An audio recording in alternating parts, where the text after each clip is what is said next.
Nesta manhã eu quero iniciar uma jornada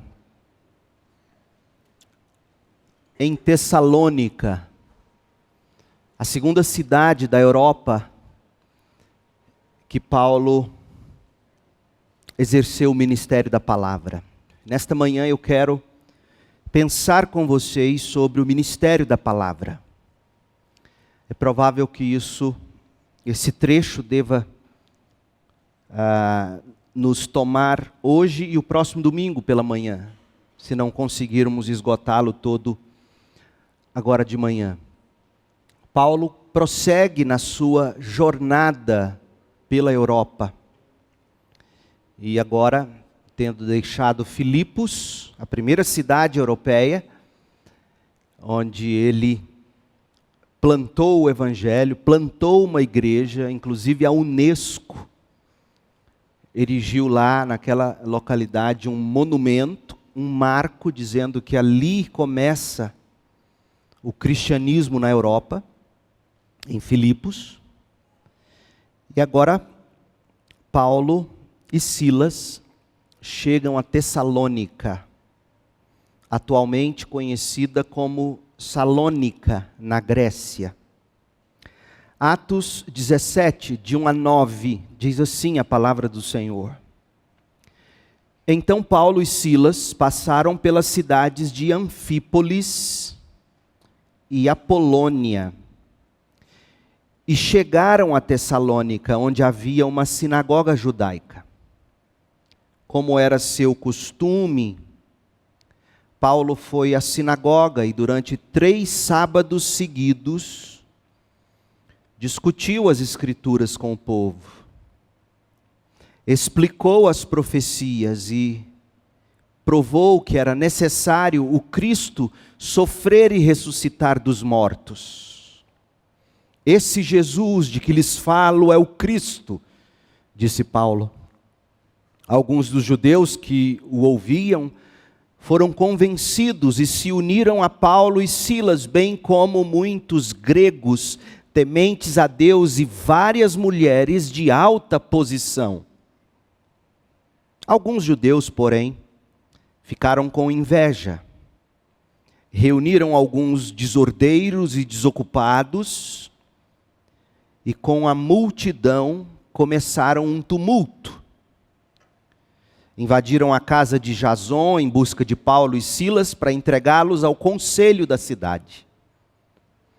Mas como não os encontraram, arrastaram para fora Jason e alguns outros irmãos e os levaram diante do conselho da cidade. Gritavam: aqueles que têm causado transtornos no mundo todo agora está aqui, perturbando nossa cidade. E Jason os recebeu em sua casa. São todos culpados de traição contra César, pois afirmam que existe um outro rei, um tal de Jesus. Ao ouvir isso, o povo da cidade e o conselho se agitaram. Então os oficiais obrigaram Jason e os outros irmãos a pagarem fiança e depois os soltaram. Essa é a palavra do Senhor. Nosso estudo no livro de Atos dos Apóstolos tem esclarecido muitas coisas para nós. Uma das coisas que tem sido esclarecidas é que a pregação dos apóstolos, contrário do que hoje se encontra, a pregação dos apóstolos nunca foi de diversidade.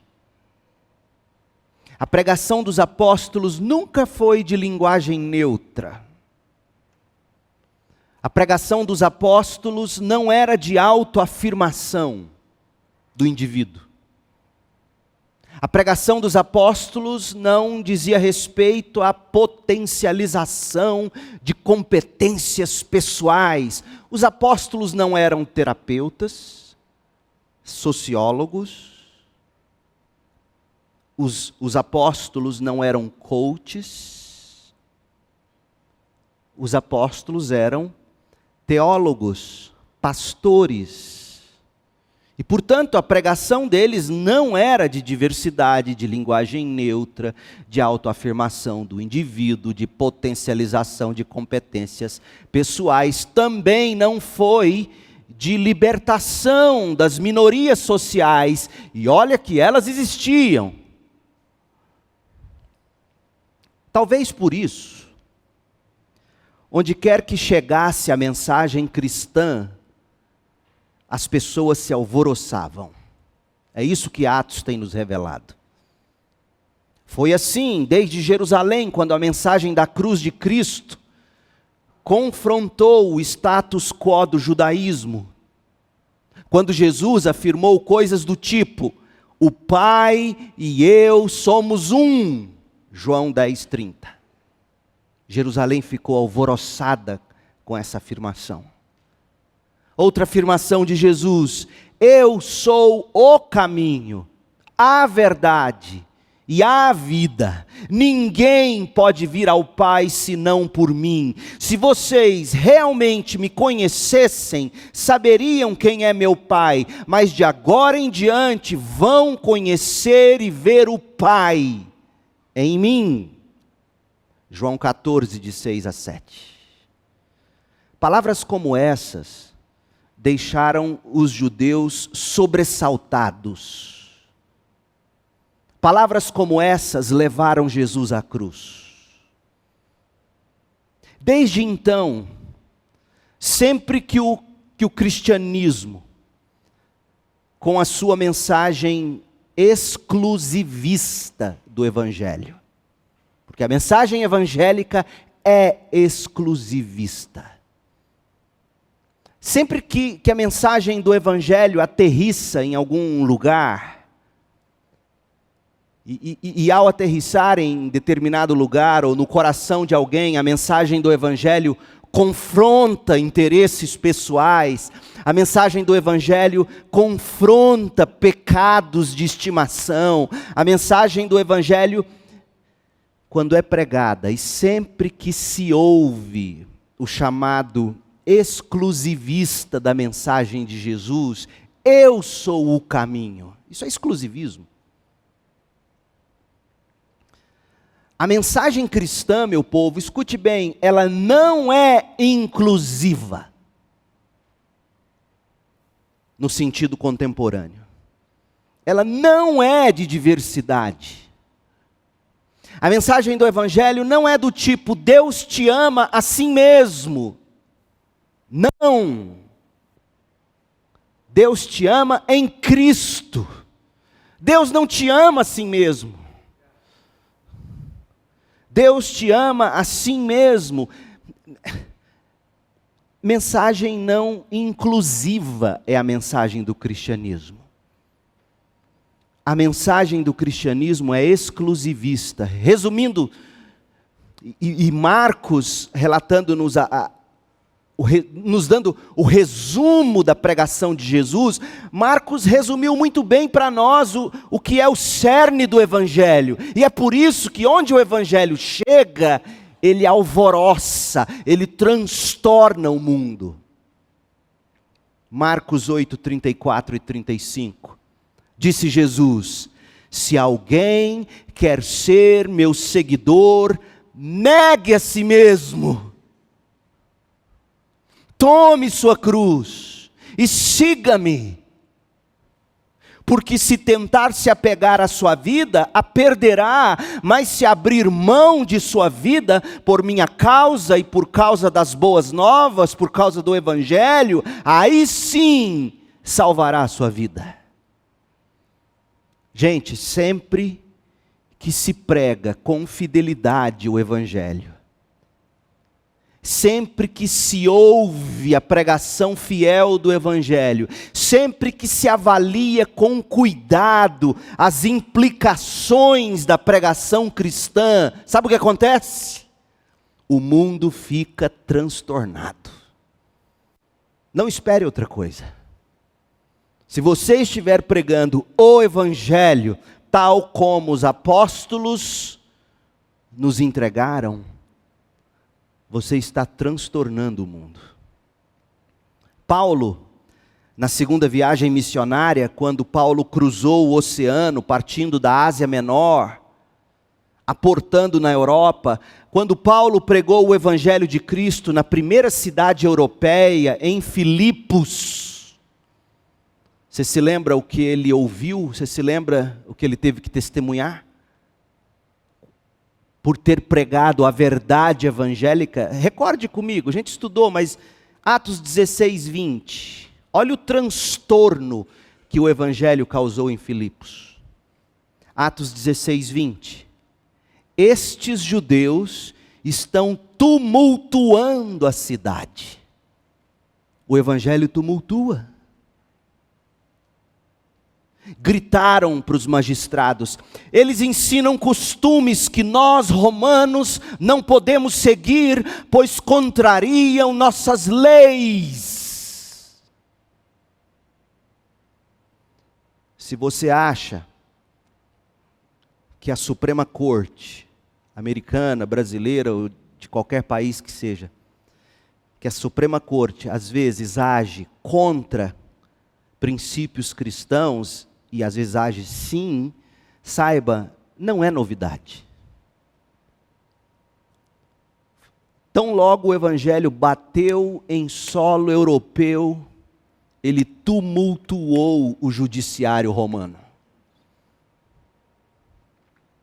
Terminada a primeira fase do ministério em Filipos, terminado o estabelecimento da igreja na casa de Lídia, porque é isso que a gente lê em Atos 16, 40. Parênteses, Paulo, ele vai voltar a Filipos na sua terceira viagem missionária, Atos 20, verso 5. Mas terminada essa primeira fase em Filipos, o apóstolo e a equipe prosseguiram viagem. E eles chegaram à capital da província romana da Macedônia, a cidade de Tessalônica. Tessalônica era a capital da província romana da Macedônia. Como eu disse no início, atualmente é Salônica, na Grécia, e está localizado a 150 quilômetros de Filipos. Quando Paulo chegou a Tessalônica para exercer o ministério da palavra, ele fez o que era de costume. Ele pregou o Evangelho. Resultado. Leia de novo, Atos 17, 5. Alguns judeus, porém, ficaram com inveja, reuniram alguns desordeiros e desocupados, porque é isso que desocupados fazem. Desordeiros estão aí para fazer isso. Reuniram alguns desordeiros, alguns desocupados, e com a multidão começaram um tumulto, invadiram a casa de Jason, não encontraram Paulo, não encontraram Silas, acabaram com a vida de Jason, porque Jason tinha dado pouso para Paulo e Silas.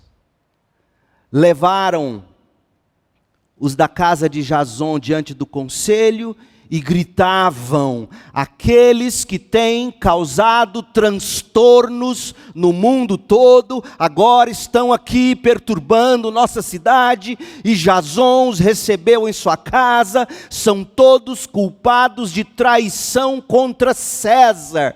Por quê? Agora escute bem. Porque eles afirmam que existe um outro rei, um tal de Jesus. Ao ouvir isso, o povo da cidade e o conselho se agitaram. Então os oficiais obrigaram Jason e os outros irmãos a pagarem fiança. E depois os soltaram. Gente, onde chega, o cristianismo causa transtorno, para usarmos o verbo que Lucas usou aqui. O cristianismo bíblico causa transtorno. O cristianismo bíblico alvoroça os pecadores. O cristianismo bíblico deixa sobressaltados os ânimos daqueles que se dizem de espírito livre, entre aspas. Foi assim em Jerusalém, Judéia, Samaria e agora estava sendo assim na Europa, os confins da terra. A coisa não mudou de lá para cá. Ao contrário, parece que piorou. Você já ouviu a palavra antes? A palavra secularismo. Você já ouviu isso? Thomas Brewer, ele pontuou muito bem que a preocupação vigente com o secularismo, na verdadeira acepção da palavra, a preocupação com o secularismo, ela tem crescido somente nos últimos anos, e essa preocupação tem crescido por várias razões, a preocupação com o secularismo. Primeira,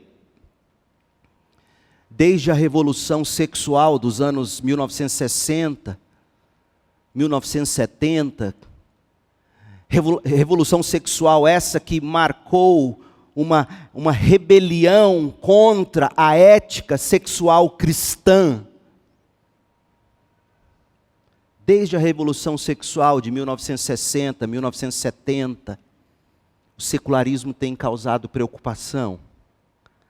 Outra coisa, as decisões de poucas décadas para cá, por parte de Supremas Cortes, dadas a ideologias seculares em diversos países. Legalização do aborto e outras coisas tantas. Isso tem despertado o interesse por essa expressão secularismo. Outra coisa, a secularização gritante dos sistemas de ensino no mundo todo. E daí essa onda cada vez mais crescente de educação no lar, homeschooling. A grande preocupação com a secularização dos sistemas de ensino tem feito as pessoas falar cada vez mais de secularismo, as mudanças rapidíssimas nas opiniões dos jovens, cada vez mais secularizados. Meu povo, faça uma experiência, quando voltarem às aulas, dê um passeio ali pelo Vaca Brava na hora do almoço, no intervalo das escolas, ande pelo shopping. Tente ouvir as conversas da moçada. Outra coisa que tem chamado a atenção para o secularismo, as transformações galopantes na cultura pop. Qualquer programa que você se propõe a assistir, existe alguma agenda ideológica secularizada. Essas e outras razões têm chamado a atenção das pessoas para a secularização. Agora, o que é secularização? Presta atenção aqui. O que é secularização? Brewer, ele escreveu que secularismo é uma ideologia mais perigosa do que o comunismo, por exemplo. O secularismo é uma ideologia que promove a ausência de qualquer obrigação relacionada à autoridade ou à crença em Deus. O secularismo desobriga você de se submeter à autoridade de Deus, desobriga você de crer em Deus. O secularismo é uma forma de ver o mundo onde se reconhece apenas o aqui e o agora, e meus interesses e a minha felicidade, o secular, o século, o momento. E para o secularismo, se o mundo espiritual existe, para o secularismo não é uma preocupação o mundo espiritual. Porque você pode viver como se esse mundo espiritual não existisse. Como se Deus não existisse. Outra questão relevante é que, em contraste com o ateísmo berrante de outras ideologias, em contraste com o novo ateísmo, por exemplo, em contraste com o comunismo, por exemplo, O secularismo, escute bem, meu povo, é uma forma mais sutil de ateísmo.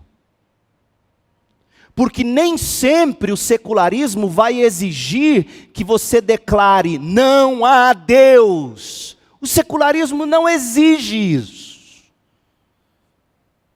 Simplesmente te desobriga a prestar contas ao Criador, à tradição, a qualquer outra coisa que, segundo o secularismo, acorrenta, oprime. Isso implica em que simplesmente Deus não é relevante para a discussão. Nunca foi relevante no secularismo.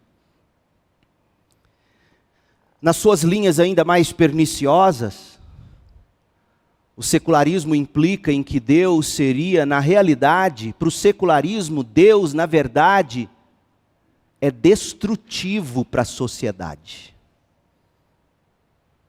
Trazer Deus para a equação, trazer Deus para a consciência humana, é trazer a obrigação de se prestar contas ao Criador. E aí, se tem Deus, seu corpo, regras de Deus. Mas se não tem Deus, meu corpo, minhas regras. Se não há Deus, eu aborto, eu mato a criança do ventre. Percebe o que o secularismo faz? O secularismo implica em que Deus seria, na realidade, destrutivo para a sociedade. E aí você acha que toda essa discussão sobre secularismo me fez fugir do texto que a gente leu, mas não fez não. Porque olha, guardadas as proporções, olhem comigo a voz do secularismo lá em Tessalônica. Olha a voz do secularismo em Tessalônica, Atos 17:6. É claro que não existia o secularismo tal como hoje se concebe, mas o que se tem aqui, porque nada novo é debaixo do sol, nada mais é, usando termos contemporâneos, o que se tem em Atos 17, de 6 a 7, nada mais é do que o secularismo em praça pública. O secularismo na Suprema Corte. O secularismo nas casas legislativas do país. O secularismo no poder executivo. Olha o que é o secularismo, Atos 17, de 6 a 7. Gritavam: aqueles que têm causado transtornos no mundo todo, agora estão aqui perturbando a nossa cidade, e Jason os recebeu em sua casa. São todos culpados de traição contra César. Por quê? Porque para o cristianismo, há um soberano sobre a nossa vida. Há um soberano sobre povos e nações. E o soberano não é César, o soberano é Jesus Cristo. Quando você prega a mensagem do Evangelho, você não precisa fazer política partidária. Você já está fazendo política. Aliás, política partidária no púlpito é nojento. Batistas não apoiam candidatos. Crentes apoiam, individualmente apoiam. Crentes escolhem seus candidatos, de acordo com seus princípios bíblicos, teológicos, cristãos. Porque para nós o rei e soberano é um só, é Jesus. E quando Paulo pregou isso em Tessalônica, os tessalonicenses viram a implicação disso. Se o rei é Jesus e não César, meu Deus, nós teremos que viver totalmente diferente de como temos vivido. Se Jesus é o rei e não César, não há mais a relativização do Estado. não há mais a relativização dos interesses pessoais, existe o cetro do Rei Jesus, existe a palavra de Deus, e quando isso acontece, os tessalonicenses perceberam, ou pelo menos os líderes judeus que começaram a inflamar os tessalonicenses, eles perceberam que o evangelho perturba a cidade. Não é que o evangelho perturba a cidade, é que o evangelho perturba o pecador. E este é o problema do secularismo, gente. Jesus para o secularismo Jesus não pode ser soberano sobre nada, nem ninguém, sob pena de se destruir a sociedade ou destruir, entre aspas, seus avanços. O cristianismo, para o mundo secular, destrói, entre aspas, os avanços sociais. O tempo não nos permite. Eu não tenho tempo para pontuar aqui algumas das expressões do secularismo, mas eu quero recomendar um artigo que você pode encontrar no site do Ministério Fiel. O autor é o Thomas Brewer. Você não precisa lembrar do nome, mas se você digitar o nome do artigo, Secularismo em Todos os Lugares, Secularismo em Todos os Lugares, Ministério Fiel, você vai chegar ao artigo. Excelente artigo introdutório ao tema do secularismo.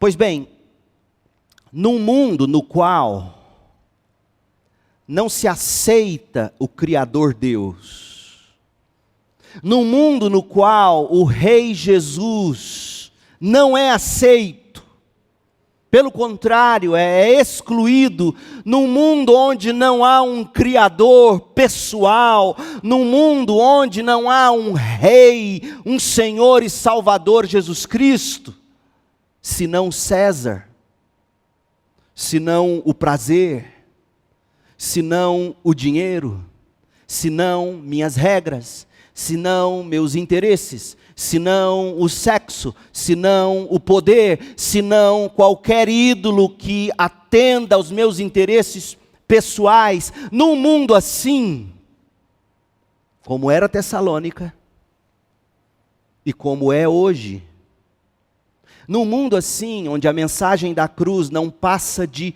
perturbação, onde a mensagem da cruz não passa de ameaça à civilidade. Deixa eu te fazer uma pergunta séria agora. De que modo a palavra de Deus prosperará num mundo assim?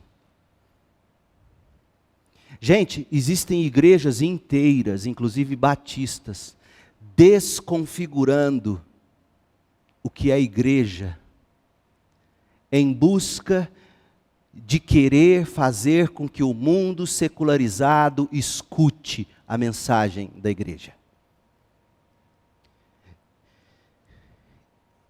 Gente bem intencionada, gente batista. Tem gente achando que para o mundo secularizado ouvir o evangelho, a gente tem que desconfigurar o ministério.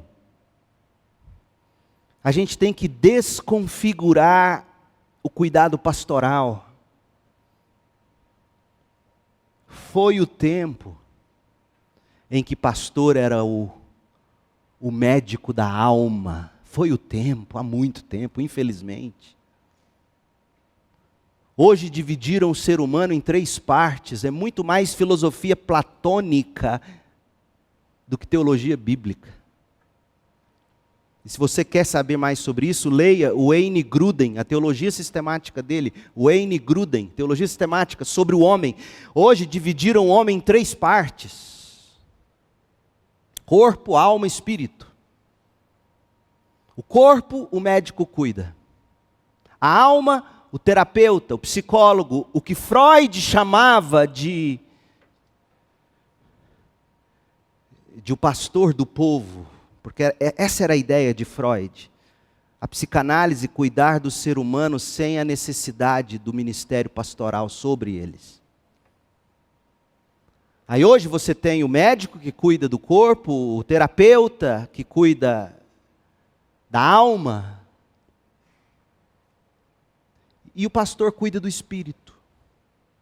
Eu quero te fazer uma pergunta sincera. O que sobra para o pastor em termos de espírito? Quando na Bíblia é tão claro, só existem duas partes do ser humano, de fato uma talvez.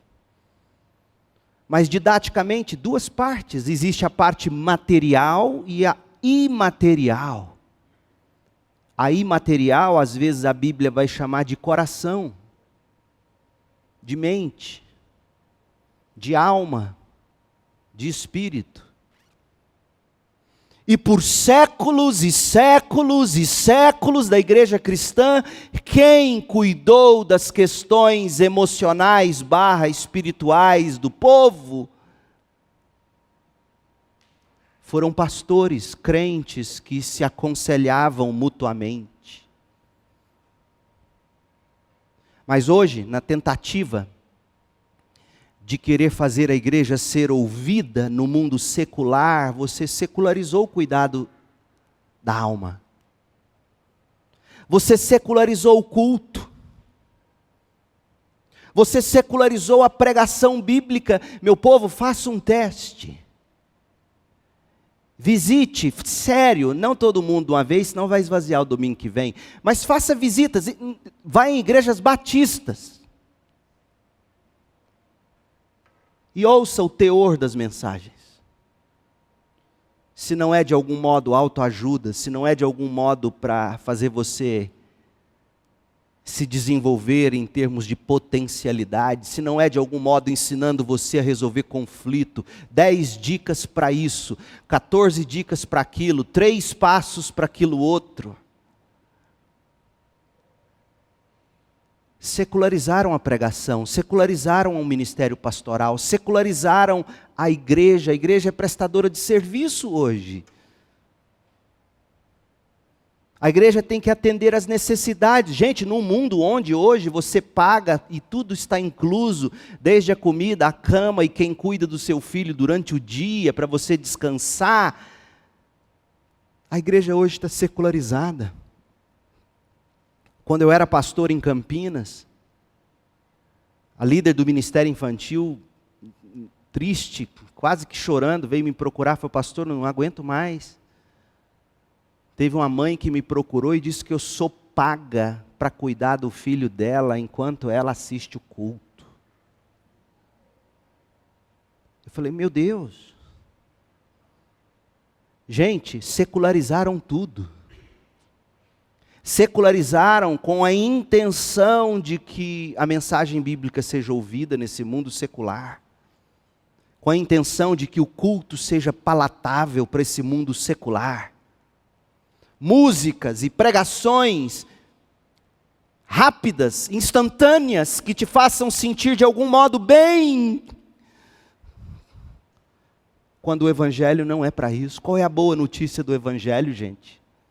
Qual é a boa notícia do evangelho, segundo a Igreja Batista em Goiânia? Eu tenho pregado isso para vocês. Qual é a boa notícia do evangelho?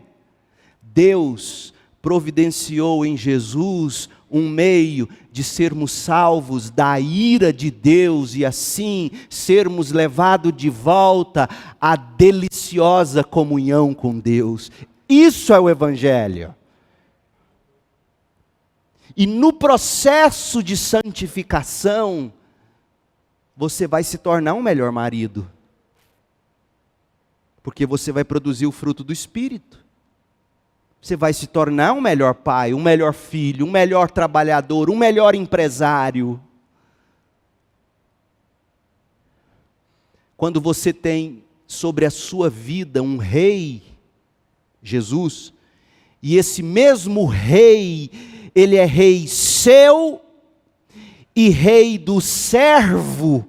Quando os dois têm um mesmo rei, não cabe mais escravidão.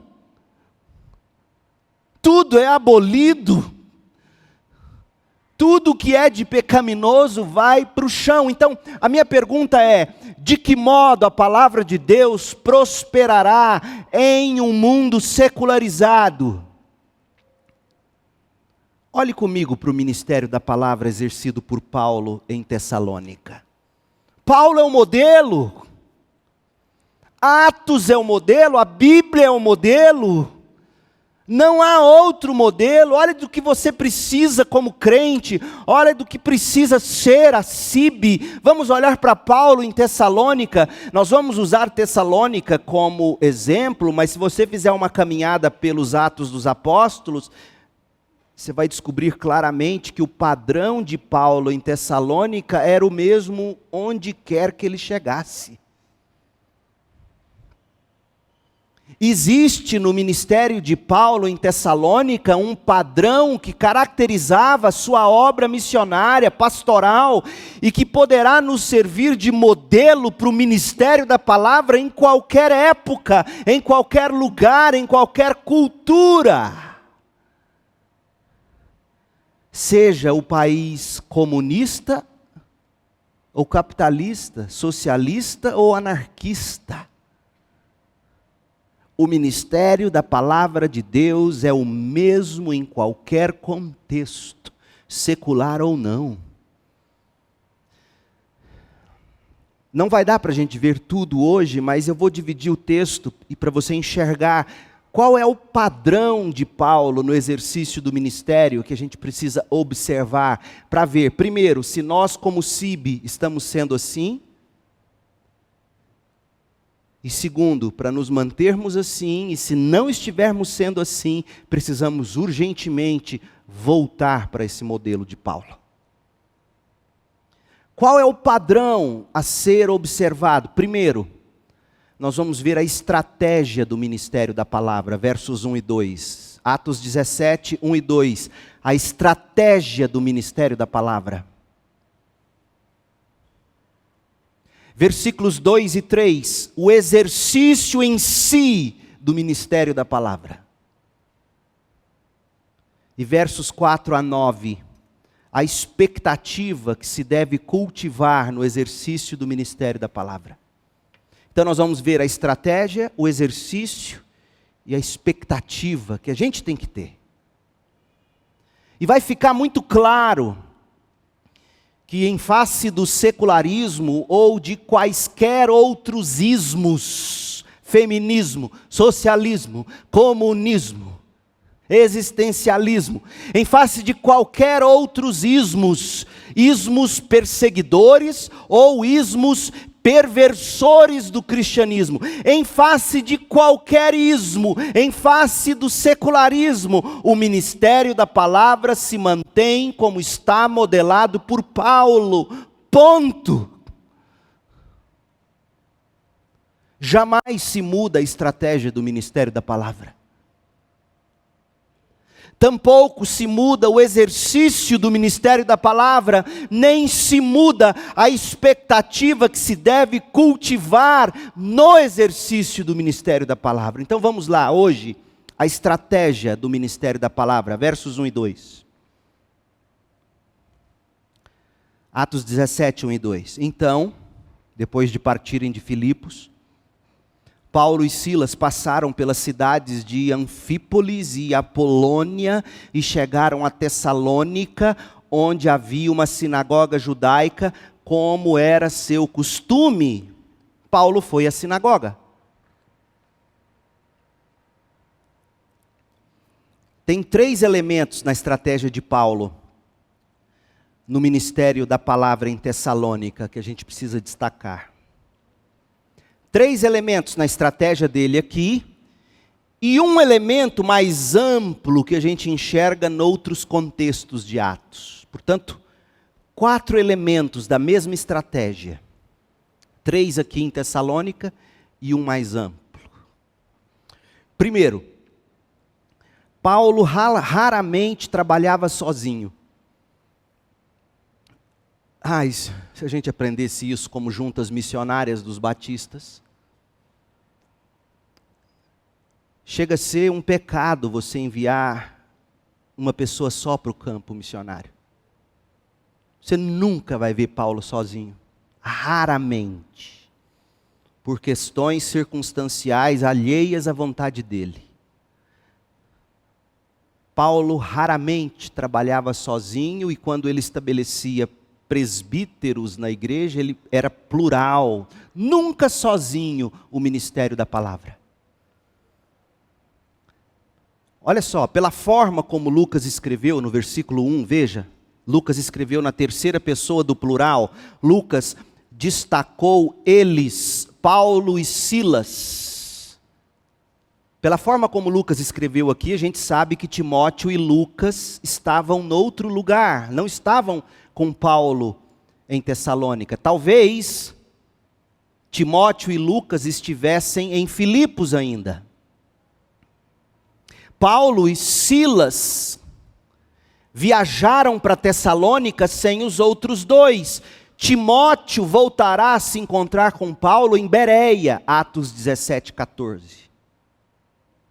E Paulo vai voltar a se encontrar com Lucas em Filipos, lá na terceira viagem missionária, Atos 20, verso 5.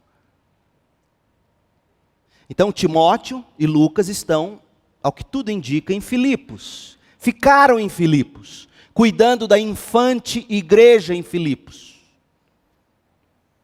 E a julgar que Paulo reencontra com Timóteo, com Lucas, só na terceira viagem missionária, em Atos 20, é provável que Lucas tenha ficado em Filipos, estabelecendo o presbitério daquela igreja, os diáconos daquela igreja, o ministério daquela igreja. De qualquer forma, eu quero que você note que o apóstolo sempre procurava se fazer acompanhado de cooperadores, como Silas, o qual foi com ele a Tessalônica. Gente, quando por alguma razão, uma razão ou outra, Paulo teve que ficar sozinho, do jeito que aconteceu quando ele chegou em Atenas, Paulo se demonstrou ansioso para novamente ter seus companheiros consigo. Leia comigo Atos 17, 13. Presta atenção, porque eu quero que você enxergue que Paulo raramente trabalhava sozinho. E a lição para a nossa igreja é: o ministério pastoral é colegiado, presbíteros e diáconos. O ministério missionário há de ser no mínimo em duplas. Jesus enviou de 2 em 2, meu Deus do céu. Ou não foi? Atos 17, 13. Mas quando os judeus de Tessalônica souberam que Paulo estava pregando a palavra de Deus em Bereia, foram até lá e criaram um alvoroço. Olha o evangelho, criando alvoroço em Bereia. Os irmãos agiram de imediato, enviaram Paulo para o litoral. Paulo sozinho, enquanto Silas e Timóteo permaneceram em Bereia. Veja, Timóteo, a essa altura já deve ter saído de Filipos, não esteve em Tessalônica, mas reencontrou-se com Paulo e Silas em Bereia. Silas e Timóteo permaneceram em Bereia, mas Paulo foi enviado às pressas. Por quê? Porque talvez Paulo era a pessoa na mira.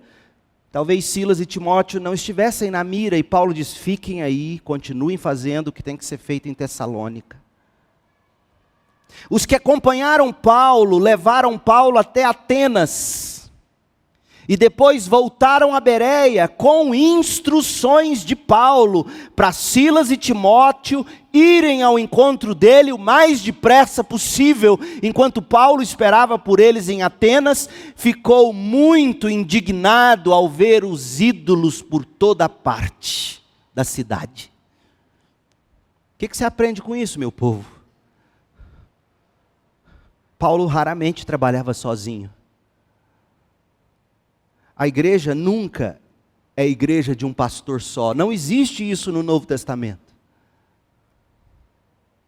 Não existe missionário sozinho no campo missionário, segundo as Escrituras. Não existe. Outra coisa, segundo lugar, em geral, Paulo, nas suas viagens, ele procurava as cidades mais importantes da região por onde passava.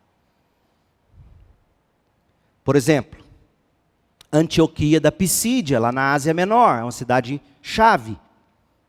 Tessalônica, na Europa, a capital da Macedônia. Éfeso, na Ásia Menor.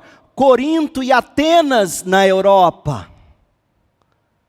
E Lucas, quando vai encerrar o relato da obra missionária de Paulo, lá em Atos 28, Lucas nos mostra que Paulo estava na capital do império, preso em cadeias, mas pregando o evangelho. Atos 28, de 30 a 31. Paulo mirava nos pontos estratégicos. É claro que Paulo também pregava o evangelho em cidades menores por onde ele passava, a caminho dos centros maiores, ou talvez levado por conexões de parentesco, levava ele para uma cidade menor, ou pessoas-chave agora convertidas aqui, levava Paulo lá na cidade menor, enfim. Não é que Paulo não pregava em cidades pequenas, menos estratégicas, ele pregava também nelas. Entretanto, Paulo parece ter tido consciência de que estabelecendo igrejas nos centros maiores, naturalmente o evangelho alcançaria cidades menores e vilas que gravitavam nas imediações desses centros urbanos mais importantes. Tessalônica, por exemplo, era a capital romana da província da Macedônia, da província romana da Macedônia. Tessalônica, na época, gente, contava cerca de 200 mil habitantes. Era uma mega cidade para a época. Tessalônica ficava situada em uma das principais estradas romanas, a Via Egnátia. As estradas romanas da Via Egnátia nessa época, sem exagero, era melhor do que a maioria das BRs brasileiras, tanto em largura quanto em pavimentação por pedra. Até hoje existem essas estradas. Quanto tempo dura um asfalto na BR brasileira? 2 meses? 1 mês? Não estou exagerando não. Pesquise sobre as estradas do Império Romano. Em largura, em qualidade. Tessalônica ficava num porto comercial robusto. Porto de Santos, fichinha perto desse de Tessalônica. Portanto, Tessalônica se destacava como local mais do que estratégico, a partir do qual se poderia espalhar o Evangelho de Cristo. E eu quero te provar, eu não estou apenas por inferência dizendo isso, eu quero te mostrar que na cabeça de Paulo existia a estratégia. Tessalônica é estratégico. Olha o que ele disse quando ele escreveu aos Tessalonicenses, 1 Tessalonicenses 1, leia, presta atenção se Paulo não era estratégico. 1 Tessalonicenses 1, de 7 a 8, preste atenção. Com isso, ou seja, com a receptividade à palavra pregada aos Tessalonicenses, os Tessalonicenses eram receptivos à palavra, foram aqueles da igreja. Com isso, vocês, crentes de Tessalônica, tornaram-se exemplo para todos os irmãos na Grécia, tanto na Macedônia, que era uma província, como na Acaia, que era outra província. Agora, partindo de vocês, Tessalonicenses, a palavra do Senhor tem se espalhado por toda parte, até mesmo pela Macedônia, ou além da Macedônia, além da Acaia, porque sua fé em Deus se tornou conhecida em todo lugar, não precisamos sequer mencioná-la. Veja, Paulo viu de Tessalônica um grupo de crentes firme, vai influenciar a Grécia, além da Macedônia, além da Acaia. A cabeça desse homem era estratégica. Cabe estratégia no reino de Deus. Paulo, em primeiro lugar, raramente viajava sozinho. Em segundo lugar, em geral, ele procurava as cidades mais importantes das regiões por onde passava. Isso diz respeito ao seu pequeno grupo. No seu condomínio, Se for para o evangelho entrar, só se a sua casa for o ponto estratégico. E o que você está esperando para começar um pequeno grupo na sua casa e convidar seus vizinhos para estudar a Bíblia com você? Do seu apartamento, da sua casa, seja na rua, no bairro, é de lá que vai espalhar o evangelho. Seja como Paulo, seja estratégico, não trabalhe sozinho, chame 1, 2 da igreja com você e veja sua casa, se Deus te deu esse lugar para morar, principalmente se for num condomínio, seja vertical, seja horizontal, não foi apenas para você ter mais conforto, foi porque lá dentro, se não entrar através da sua casa, como é que vai entrar o evangelho? Faça da sua casa a Tessalônica. Faça da sua casa a Tessalônica de Paulo, comece a pregar o evangelho, faz um bolo gostoso, chama o vizinho, faz um churrasco. Gente, oferecer churrasco agora de graça, meu Deus do céu. Sirva um leite com Toddy, R$10 o litro do leite. Você vai estar fazendo um negoção, vem tomar leite com Toddy em casa, para você e para os seus filhos, meu Deus.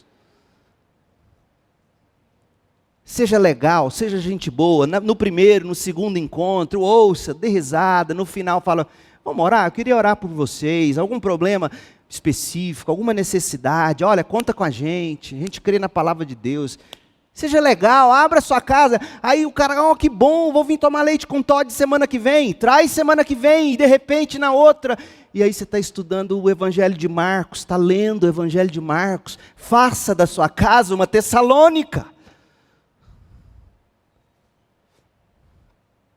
Paulo não viajava sozinho, Paulo procurava lugares estratégicos. Terceiro, sempre que as cidades aonde o apóstolo chegava possuía uma população judaica suficiente para ter uma sinagoga, Paulo começava o seu trabalho evangelístico nesse local.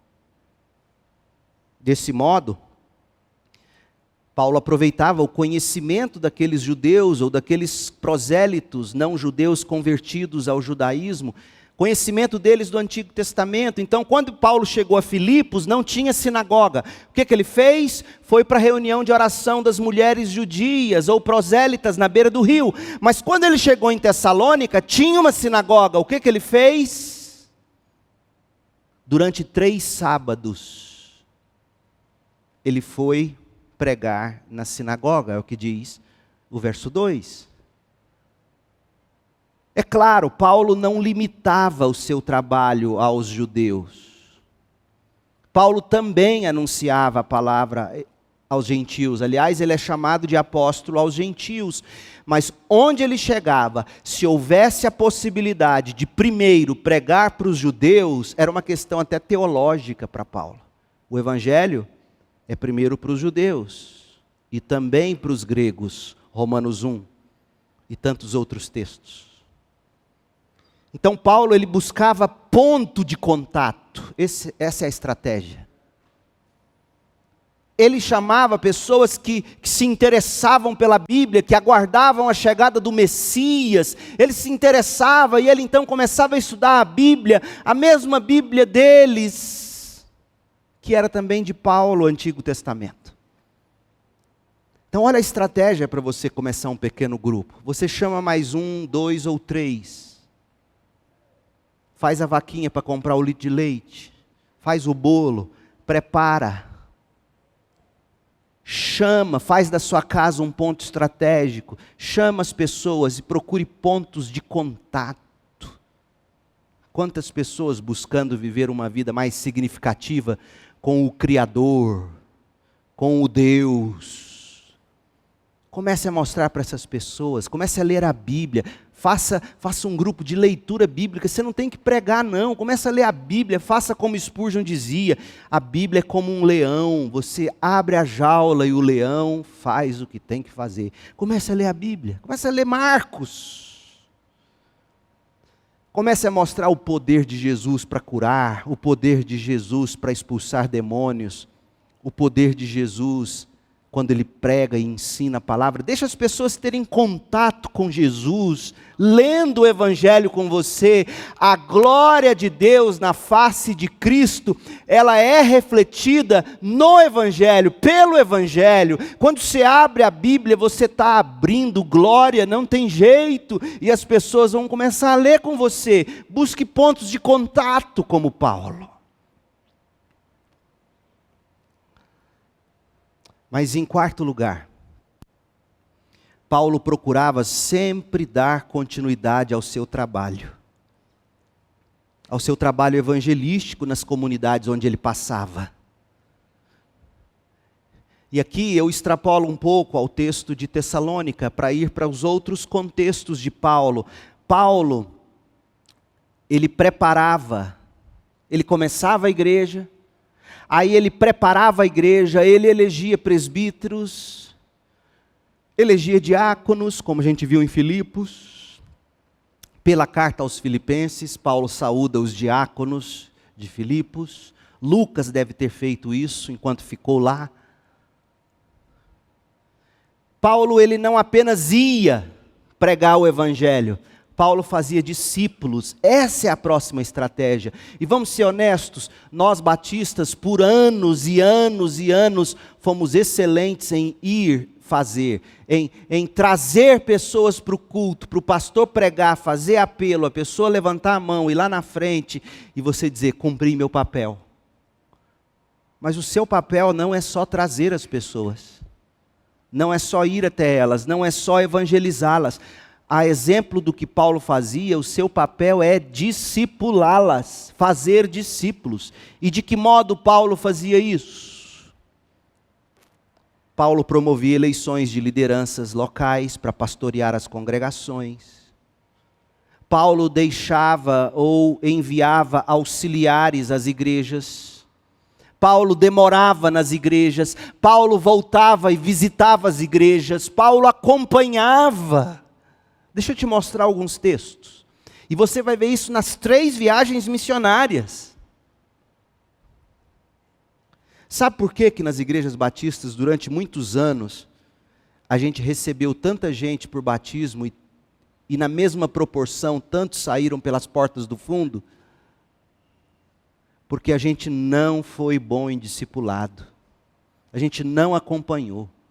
A gente não cuidou, a gente não sentou, a gente não andou, a gente não modelou a fé cristã. A gente resumiu o discipulado a trazer alguém para o culto, e se essa pessoa se converte no culto, a gente matricula na classe de catecúmenos ou de novos membros, e acha que participar da classe apenas é discipulado. Não é, é um modo, tem que ter mais. Atos 14, 23, na primeira viagem missionária, Paulo e Barnabé também escolheram presbíteros, plural. Não tenha medo da palavra presbítero. Presbítero é bíblico, não é presbiterianismo. Sistema de governo presbiteriano é outra coisa. Mas a igreja bíblica, ela é liderada, ela é pastoreada por presbíteros e governada pela assembleia da congregação. Isso é batista raiz. Paulo e Barnabé também escolheram presbíteros em cada igreja. Um parêntese, vocês acham que essas igrejas eram grandes? Quantos membros devia ter uma igreja dessa no começo? 10, 20, 50? Vocês acham que essas igrejas eram gigantescas, mas já tinham mais do que um pastor? Porque não se exerce o ministério sozinho. Se o pastor Leandro não pode visitar você, mas um outro presbítero da igreja visita, isso é ministério. Pastor Roberto, Júnior, um irmão, um diácono. É assim que se faz no ministério. Aí Paulo e Barnabé escolheram presbíteros em cada igreja e com orações e jejuns os entregaram aos cuidados do Senhor em quem havia crido. Atos 15, 36. Algum tempo depois, Paulo disse a Barnabé: voltemos para visitar cada uma das cidades onde pregamos a palavra do Senhor, para ver como os irmãos estão indo. Isso aqui tudo é a primeira viagem. Atos 15, 40, Paulo escolheu Silas e partiu, e os irmãos o entregaram ao cuidado gracioso do Senhor. Então Paulo viajou por toda a Síria e Cilícia, fortalecendo as igrejas de lá. Esse aqui é o começo da segunda viagem missionária, e Paulo na segunda viagem missionária está fortalecendo igrejas já estabelecidas.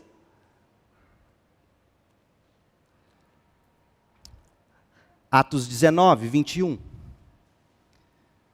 Depois disso, isso aqui é a terceira viagem missionária.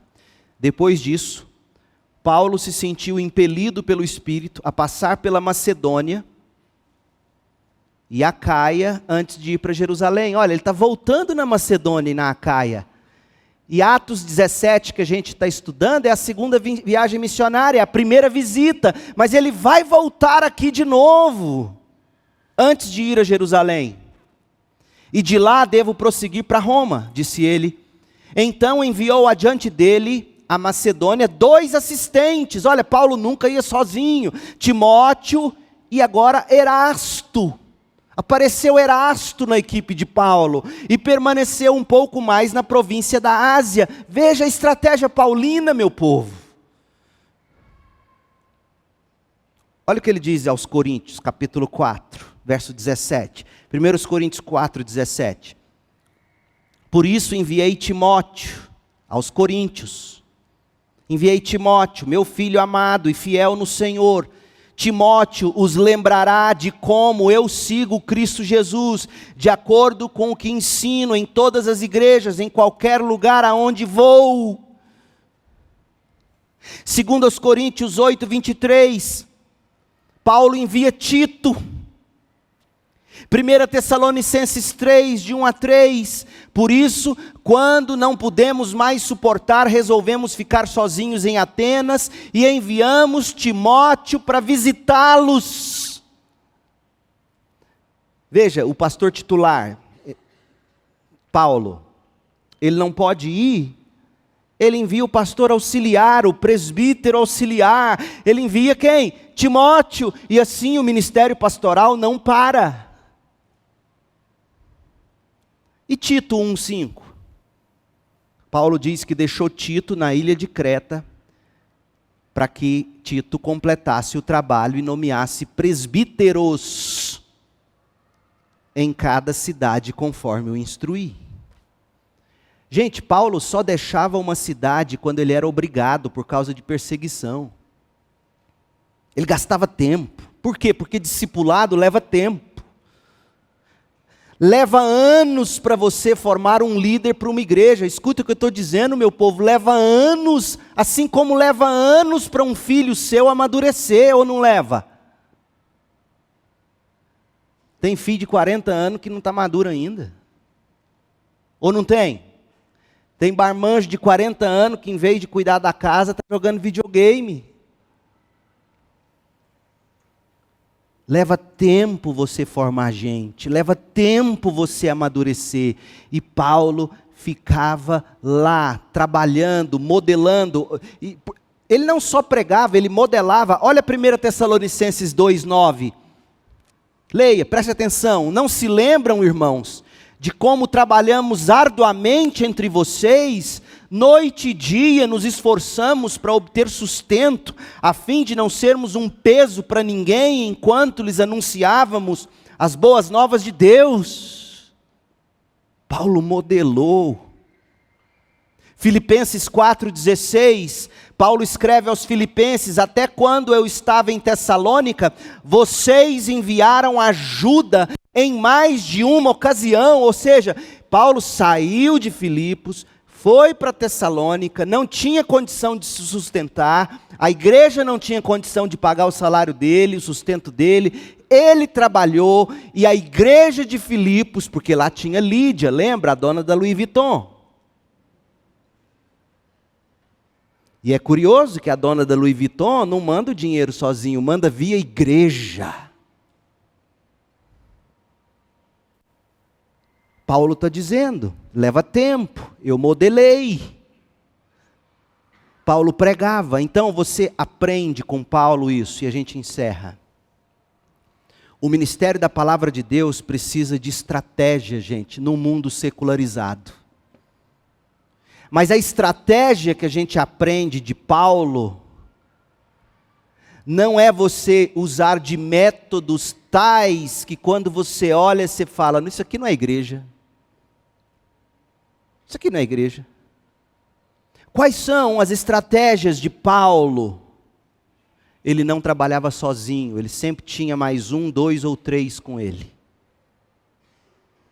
Você precisa arrumar pessoas para estar com você, para em segundo lugar, você concentrar esforços e recursos em pessoas e locais-chave, fazer da sua casa uma Tessalônica. Você e mais 2 com você. Um casal e mais 2 casais. Terceiro, você tem que buscar pontos de contato com as pessoas. Comece pelo interesse espiritual. Comece por algum interesse, filhos na mesma idade, ou mesma fase de vida. Vamos orar por isso, é difícil, estamos começando a vida, recém-casados. É difícil sustentar o lar. Vamos juntar com outros casais que estão começando a vida, não conhecem Cristo. Vamos chamá-los para orar com a gente. Pontos de contato. E gastar tempo investindo em discipulado e formação de liderança. Para que os crentes sejam aperfeiçoados e desempenhem o ministério e assim edifiquem a igreja em amor. Essa é a estratégia, meu povo. O ministério da palavra requer estratégia, e a estratégia imutável é esta: não trabalhar sozinho, concentrar esforços e recursos em pessoas e locais estratégicos, gastar tempo investindo em discipulado, buscar pontos de contatos. Você precisa disso. Nós precisamos disso. Se nós quisermos fazer diferença em Goiânia, no Goiás, no Brasil e no mundo, a gente precisa voltar às estratégias de Paulo. São simples, mas trabalhosas. E fáceis no sentido, e praticáveis. Ele praticou, ele provou que dá certo. Ele provou que dá certo.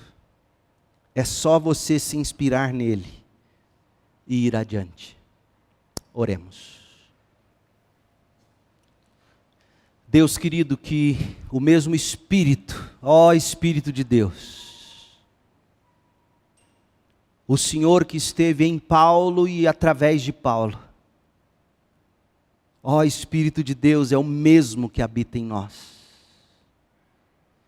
Temos em nós o mesmo poder que houve em Paulo, Silas, Lucas, Timóteo, Tito e tantos outros que trabalharam ao lado de Paulo. Que o Senhor levante entre nós homens e mulheres dispostos a não andar sozinhos, a concentrar esforços em recursos, pessoas e locais estratégicos, a buscar pontos de contato com as pessoas, gastar tempo no discipulado e na formação de liderança, para que a igreja cresça em pastoreio mútuo, como se acha no Novo Testamento. Faça de nós essa igreja para esse mundo secularizado, esse mundo tão carente de se submeter ao Deus Criador por meio do Salvador e Rei Jesus Cristo. Ó Senhor, dá-nos a convicção de que quanto mais bíblicos, tanto mais poder para buscar e salvar os perdidos. É no nome de Cristo Jesus que oramos, pedindo que a graça de Jesus Cristo, o amor de Deus, o Pai, a comunhão e as consolações do Espírito estejam sobre nós, a tua igreja, aqui, espalhados pela terra, até que Jesus volte para estabelecer seu reino eterno. Em nome de Jesus oramos. Amém.